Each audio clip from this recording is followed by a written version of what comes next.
আসসালামু আলাইকুম রাহমাতুল্লাহি ওয়া বারাকাতুহু। সুপ্রিয় সম্মানিত দর্শক ও শ্রোতা, আশা করি মহান রব্বুল আলামিনের দয়ায় সকলেই ভালো আছেন। প্রিয় দিনদার ইমানদার ভাই ও বোনেরা, আজকে আমি গুনাহ মাফির দুরূদ নিয়ে আপনাদের সাথে আলোচনা করব।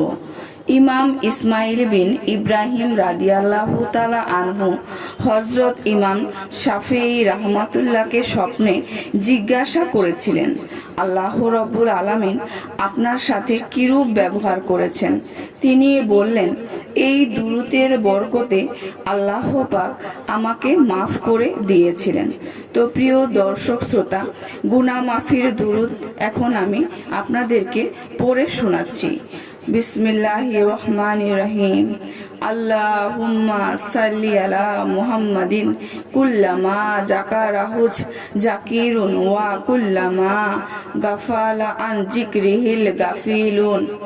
এই দুরূদ শরীফটি আপনারা পাঠ করলে ইনশাআল্লাহ গুনাহ মাফ করে দিবেন আল্লাহ তাআলা। তো প্রিয় দর্শক শ্রোতা, আসুন আমরা আল্লাহর দরবারে গুনাহ মাফের জন্য এই দুরূদ বেশি বেশি পাঠ করি। তো প্রিয় দর্শক শ্রোতা, ভিডিওটি যদি ভালো লেগে থাকে অবশ্যই চ্যানেলটি সাবস্ক্রাইব করবেন, লাইক করবেন, কমেন্ট করবেন এবং বেশি বেশি শেয়ার করে দিবেন। সবাই ভালো থাকবেন। আল্লাহ হাফেজ।